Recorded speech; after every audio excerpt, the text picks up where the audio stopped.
and read the titles. Okay, my name is Jerica Jinks, and I'm going to be talking about marijuana and the effects on business and society. So to start off with the history, it grows naturally just like trees, grass, and berries. It's been illegal since 1937. It has thought to have medicinal use for a lot of different cultures. For the Chinese, they thought it had like healing benefits. Egypt and Greece thought it was inflammation and earaches, and Indians thought it cured leprosy. It really actually didn't. So the medical uses and benefits on society. First off is stress and anxiety. It kind of has a calming effect of it. It's therapeutic and it also helps with epilepsy. And there's actually a story on a little boy who had actually had like hundreds of seizures a day from epilepsy. And it was in Colorado, and since they legalized that, the doctors kind of suggested to try marijuana pills, and it actually cut his epileptic seizures down to 1 or 2 a month. So it also has helped multiple sclerosis, mental health, and anti-cancerous properties. When you go through chemotherapy, you get nauseous and you don't like to eat, can't eat, and marijuana actually helps with nausea and it makes you want to eat more.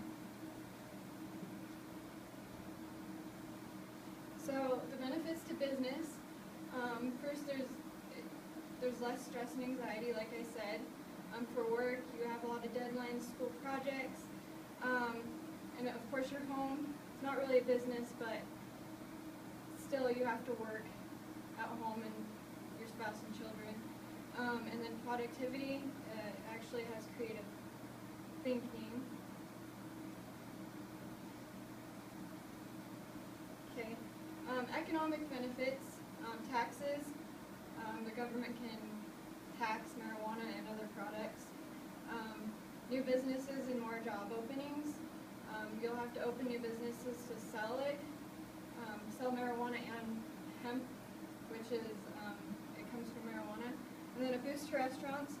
As I said earlier, it helps, it makes you hungry, so more people will be going to restaurants. So some ecological benefits is hemp. It's grown easier and more natural than cotton. So if you plant trees and hemp for paper, it'll be like 40,000 acres of trees versus 10,000 acres of hemp. So, yeah. And then for soybeans, you can actually make paint and varnish from soybeans, and hemp costs a lot less. And some other uses are canvas, linen, rope, and thread. So just some facts, there's no long-term impairment that they've found. About 750,000 people are arrested per year for marijuana use, and unlike alcohol, it's non-toxic.